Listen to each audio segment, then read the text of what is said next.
Our second unit deals primarily with chemical bonding and how the different types of chemical bonding influence the properties of different types of substances. A quick review of the three different types of chemical bonds. We have ionic bonding. Ionic bonds typically occur between elements that are metals and those that are nonmetals. It's an electrostatic interaction between the actual ions. So you have a positive charge and you have a negative charge, cations and anions. And those two things are attracted by Coulomb's law with electrostatic force. And that's the force of attraction that holds them together. We also have covalent bonds. Covalent bonds are formed between typically two elements that are nonmetals on the periodic table towards the top right corner. The two atoms in a covalent bond are held together by the fact that the electrons that they share keep the two atoms bound together. There's an overlap of orbitals. The orbitals overlap in such a way that there's a lowering of potential energy. The third type of chemical bond, which we don't spend a whole lot of time on, is metallic bonding. It occurs in pure elements and alloys, pure metals, I should say, pure metals and alloys. We talk about how electrons behave in metals like a sea of electrons. They're delocalized, which means that none of the atoms typically have the electrons around them at one time. They all share them in a similar way to covalent bonding, but not exactly. The type of chemical bonds that we form is dictated by electronegativity.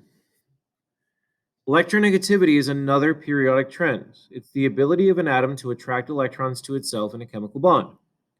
It's different from electron affinity. It's not the energy that's lost by an atom gaining an electron.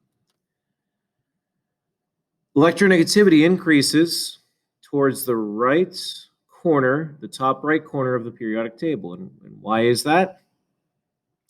Well, it's because an element like fluorine has a relatively small atomic radius.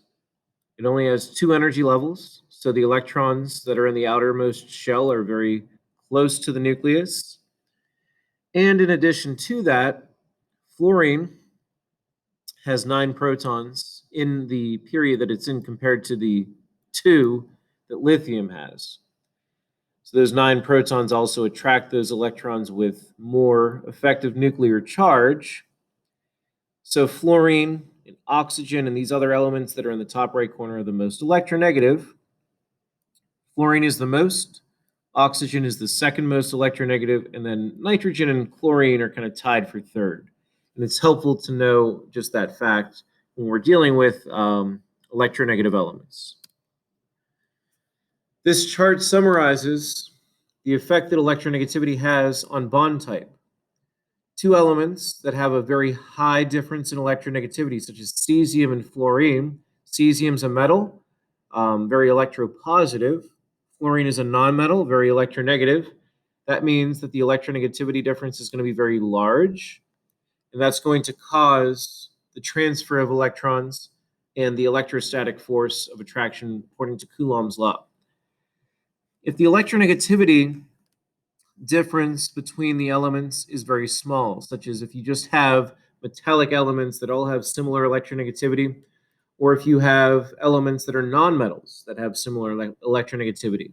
You could have either metallic or covalent bonding, depending on the level of electronegativity with covalent bonds happening with nonmetals.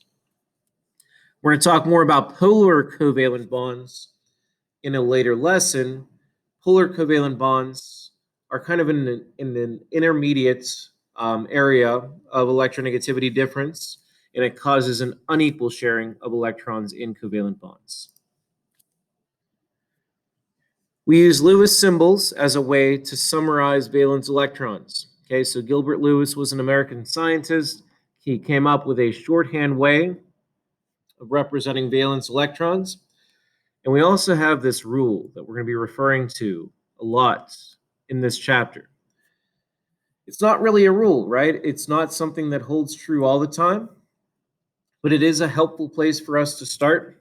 And it's the fact that atoms tend to form chemical bonds in order to achieve a noble gas like electron configuration with 8 electrons. So most elements tend to form chemical bonds to achieve noble gas like electron configurations. That was a quick introduction into chemical bonding, and we're going to move on to ionic bonding as our next topic.